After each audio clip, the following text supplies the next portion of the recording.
O teu exemplo, muitas pessoas utilizam o empreendedorismo, alguma coisa que sabem fazer, como um escape mesmo. Porque é uma coragem que muita gente às vezes não tem de sair mesmo do CLT e decidir, olhar em volta e falar, puxa, eu sei fazer alguma coisa. Tem algo que eu sei fazer.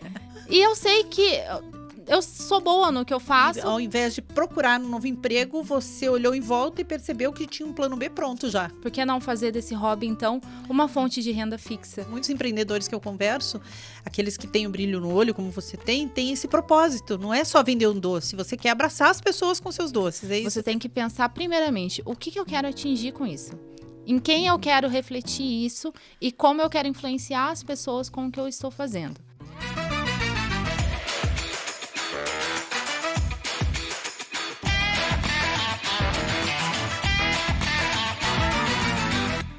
Está começando o Partiu Plano B Entrevista e hoje eu recebo aqui a Maria Tereza Gomes dos Santos e ela faz doces, gente.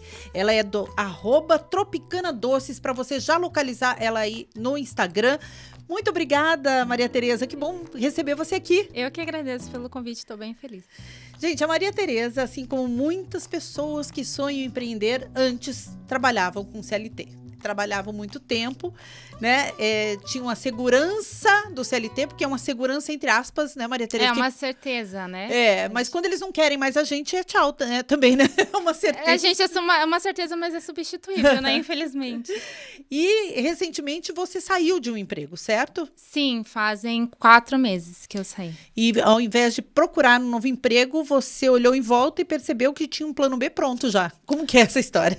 Isso. Eu percebi que eu precisava de um tempo para mim, que eu tenho uma filha, minha filha também precisava de um tempo para ela.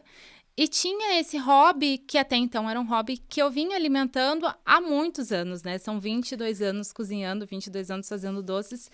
E quando eu saí do emprego, eu pensei, eu preciso continuar a minha vida, mas eu também preciso suprir essa falta que eu estou fazendo para minha filha, eu preciso dar uma atenção para mim.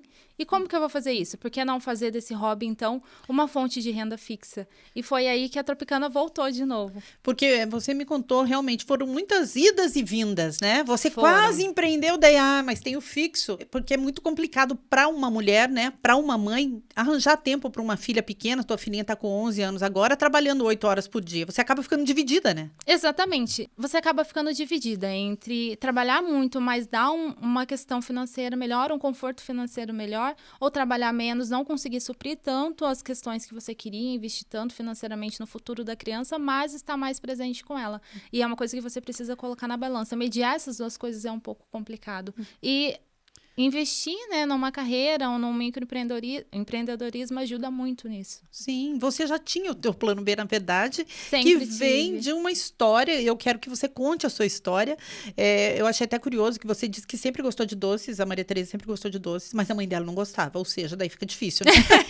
Então, quando criança, você acabou tendo que recorrer a uma tia para aprender a cozinhar. Conta essa história pra gente. Exatamente. Eu sempre gostei muito de doces, mas a minha mãe não gostava de fazer. Então, eu sempre fui da ideia de, já que não vai fazer, eu vou aprender a fazer sozinha. E quando eu tinha 10 anos, eu achei um lixo reciclável, um livro de receitas. E eu falei, eu preciso aprender a fazer isso, porque que bolo maravilhoso. Claro que não ia ficar igual, mas a minha ideia ia, né? Mas eu precisava de ingredientes. E eu não podia ficar tirando de dentro de casa, porque meu pai ia descobrir e ia ficar muito bravo comigo. E eu tinha uma tia que cozinhava muito bem. E ela trabalhava fazendo sabonetes artesanais. Que é a tia Preta. Que é a minha tia Preta. E ela falou pra mim, então você me ajuda a fazer os sabonetes? Eu te dou um pouquinho dos sabonetes, você vende, compra os seus ingredientes e faz os seus bolos. Teu pai nem vai ver o que você tá fazendo, Maravilhosa essa tia, né? Sim. Gente, super empreendedora e te incentivando a empreender. Incentivando. Gente, eu tinha 10 anos, não façam isso. Crianças, não façam isso. Mas era o que eu fazia. E enquanto eu auxiliava ela me ensinava várias receitas, a gente cozinhava. E a minha família sempre foi muito movida à música, então sempre tinha a questão da música. Ela tinha um CD que ela gostava muito, que era do Alceu Valença, e ela falava que eu parecia muito a Tropicana da música, né? Pelo tom da pele, pelo cabelo. Então a gente fazia e cozinhava e escutava muito os CDs que ela tinha, aprendi muito com ela. E eu ia pra casa, vendia os sabonetes escondidos na volta da escola e comprava os ingredientes, leite condensado, Nescau, e fazia, e estragava muito bolo, e jogava fora, enterrava bolo e dava pra minhas amigas. Pobre das amigas que tinham que experimentar. Minhas cobaias, tadinha. Até eu conseguir acertar e eu consegui aprender. E com 15 anos eu comecei a fazer bolos pra fora. Olha. E daí já conseguia, já fazia as receitas, já não precisava mais esconder nada. O que eu vendia, eu já comprava ingredientes, fazia outras receitas. E fui investindo nisso, né? Mas não tinha um nome ainda. Sempre foi um hobby. Realmente fazia Sim. como hobby. Eu estagiava, então eu estudava de noite, estagiava de manhã, fazia bolos de tarde. Olha, e vendia, significava uma renda extra, assim, pra você? Sim, na verdade eu não. O que eu pegava do valor dos bolos, eu investia em ingredientes para aprender outras receitas. Que legal. Né, já tinha daí acesso à internet, não precisava mais ficar procurando receitas, né? A tua mãe já tinha aceitado o fato de você ser confeiteira? Meu pai não muito, mas eu subornava ele com uns pedacinhos de bolo, ele sempre foi muito doceiro, então ele não ligava. Não precisava mais ficar caçando livros de receita pela rua, então já tinha acesso à internet, eu conseguia ir procurando novas receitas e testando novas receitas. E a minha tia sempre incentivando muito, a minha avó Tereza também era muito formiga, então ela adorava quando eu fazia bolo, levava para ela, minhas primas. Então foi assim o apoio da minha família sempre foi muito presente, as receitas delas sempre foram muito presentes, né?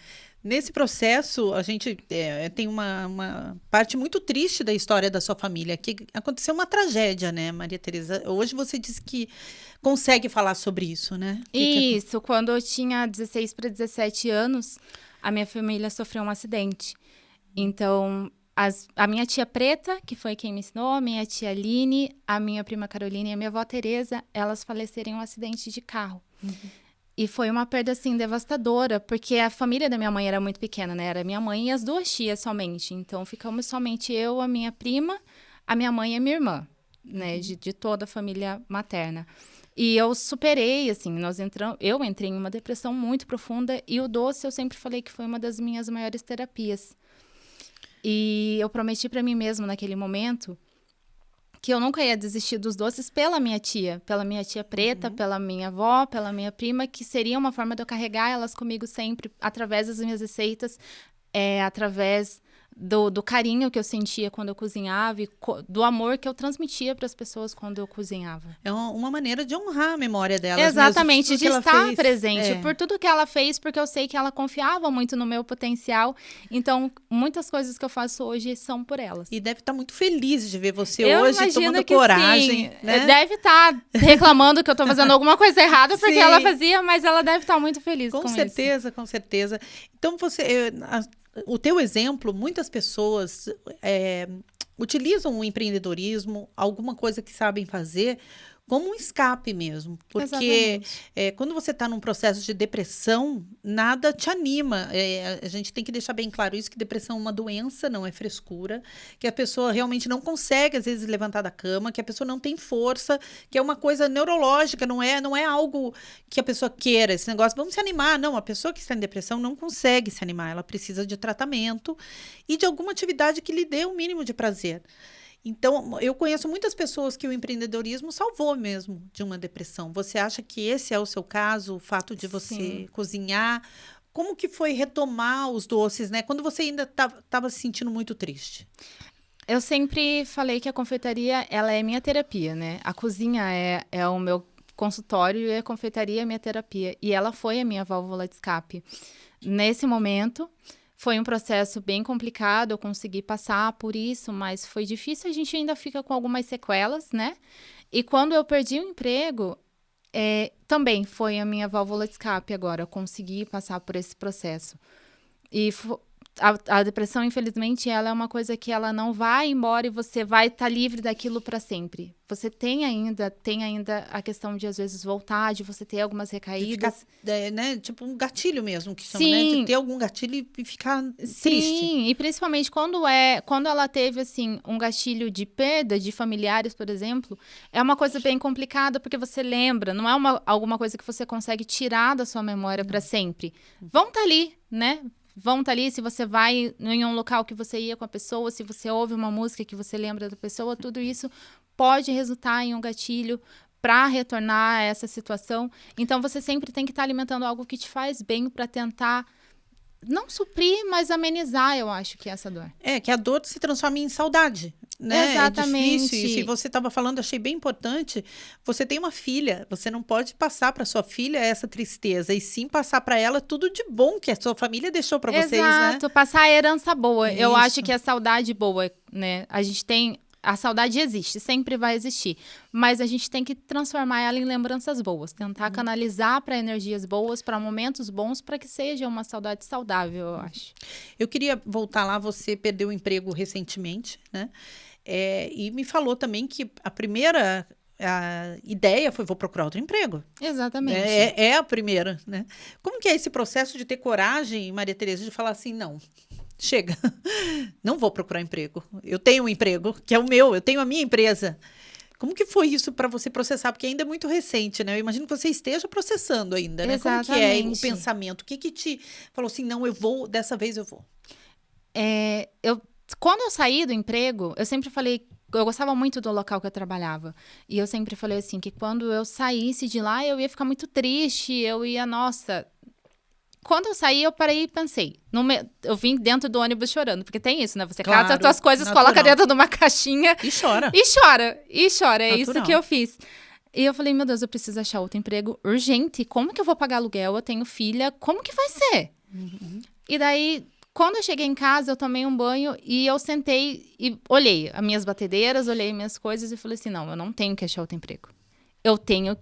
Primeiro eu tenho que cuidar da minha saúde mental, para que eu não caia novamente em tristeza no próximo emprego, consiga produzir, porque quando você tá meio mal com você, a sua produção também não é tão grande, você não consegue fazer as coisas com tanto êxito dentro da empresa. Uhum. Então, não adianta você sair de um local que você não se sente bem e ir para outro, e você não está bem do mesmo jeito, né? Sua produção não vai ser muito boa. Então, eu preciso cuidar da minha saúde mental, eu preciso cuidar da saúde mental da minha filha e dar a atenção que ela está precisando no momento, porque ela é uma pré-adolescente, a gente sabe que é uma fase meio difícil. E ela é filha única, então ela ficava um período sozinha. Eu preciso dar essa atenção para minha filha que ela precisa. E eu sei o que eu sei fazer. Sim. Tem algo que eu sei fazer. E eu sei que... Eu sou boa no que eu faço porque eu aprendi com a melhor pessoa que eu poderia ter aprendido. Uhum. Então, eu vou investir nisso. Nem que seja começando com um bolo, eu vou lá, eu vou fazer. Eu já fiz isso antes, eu já vendi um bolo para comprar ingrediente para fazer outro. Por que não tentar agora? Por que não fazer da mesma forma? Se eu conseguir fazer antes, eu vou conseguir fazer agora de novo. E vou priorizar, eu acho que a saúde mental... E Deus proverá. Eu acho que é uma questão muito de fé também. Exatamente. E assim tem sido. Você está conseguindo prover mesmo tudo que você precisa com os doces? Como que está esse processo? Sim, consigo. Eu acho que quando a gente é autônomo, a gente tem que entender que a nossa produção, o nosso desempenho depende muito da gente. De você produzir algo bom, de você divulgar. Então, assim, foi um dia que eu levantei da cama. Eu chorei aquele dia que eu saí do emprego o dia inteiro, a noite inteira. No outro dia eu lavei o rosto, levantei e falei, ok, agora eu vou fazer, eu vou divulgar o meu trabalho, eu vou mostrar para as pessoas, porque eu preciso vender. Elas precisam me conhecer, elas precisam conhecer essa história, elas precisam provar os meus doces, porque eu tenho contas que vão vencer daqui 30 dias. Então, você tem que colocar na cabeça que você tem metas. Eu sempre falo que o microempreendedorismo, quando você inicia alguma coisa, você tem que pensar primeiramente, o que eu quero atingir com isso?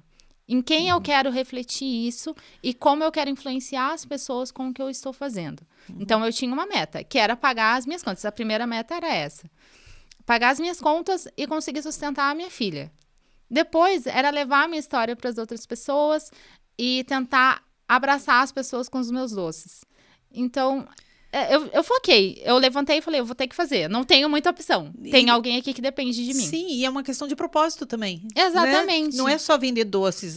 Muitos empreendedores que eu converso, aqueles que têm o brilho no olho, como você tem esse propósito. Não é só vender um doce. Você quer abraçar as pessoas com seus doces. É isso, quer trazer um momento de conforto, talvez. Sim, é o que eu sempre falo. A ideia dos meus doces é que te traga uma memória afetiva, assim como traz pra mim. que seja o gosto de um bolo que você comia quando você ia na casa da sua avó passar as férias, o gosto de... Eu falo que tem algumas receitas que não fazem muito sentido, mas que eu sempre mantenho no cardápio, que é sagu, curau, canjica, porque são memórias afetivas, são coisas que te lembram a sua mãe, que te lembram a sua avó, que lembram a minha avó, que lembram a minha tia, e é isso que eu quero. Eu quero que... Eu sempre falo que a Tropicana é a minha história em colheradas. Ai, que lindo. É a minha forma de levar a história da minha família, levar a minha trajetória com doces de pouquinho. E é isso que eu quero que as pessoas sintam, que elas falem, nossa, eu lembro quando a minha avó fazia essa receita. É isso pra mim, entendeu? Tanto que quando eu exponho, eu sempre levo um chazinho de hortelã, alguma coisinha assim pra tomar junto, porque é essa sensação de acolhimento, de abraço que eu quero que os doces tenham. Maria Tereza, muita gente está nos assistindo agora e pensando assim, nossa, eu também sei fazer bolo. Mas ser confeiteira não é só gostar de fazer. Também eu acho que exige técnica, exige disciplina, porque depois você faz um bolo, a pia fica cheia de louça, fala a verdade. Cansativo. Né? É cansativo, não é algo. Eu queria saber que dicas você daria para as pessoas que sabem, que gostam de cozinhar, pretendem empreender nessa área. Quais são os desafios no início? O que você diria para quem quer começar? Eu acho que, acima de tudo, organização. A organização é primordial. Comece fazendo uma organização do seu dia. É muito engraçado, mas assim, eu tenho vários post-its e tudo que eu vou fazer durante o dia eu escrevo nos post-its e colo na parede. Conforme eu for fazendo, eu vou retirando para eu me organizar no que eu estou fazendo. E eu acho que a organização é primordial. Estudar muito, porque estudo nunca é demais. Por mais que você saiba fazer alguma coisa, tente receitas, teste receitas, busque na internet. Hoje a gente tem acesso a muitos cursos gratuitos, a muitas informações, a muitas blogueiras que ensinam a fazer, que dão dicas. Isso é muito legal. E tem acesso, procure ter acesso às coisas que são relacionadas ao que você gosta. Seguir pessoas que trabalham com isso, consumir conteúdos que sejam voltados a isso. Tenha determinação no que você faz e tenha foco, como eu digo. Pense em o que você quer levar, o que você quer conquistar e em quem você quer atingir com isso, porque respinga em outras pessoas também. Então, de que forma que isso vai atingir a vida das outras pessoas? O que eu quero levar para elas? A organização... O conhecimento, eu acho que são as duas primeiras coisas que tem que pensar antes de fazer. E em relação à questão financeira, que muita gente tem dúvida. Porque quando você trabalha com gastronomia, com comida, entra dinheiro, né? Você vai vendendo, entra um dinheiro rápido até.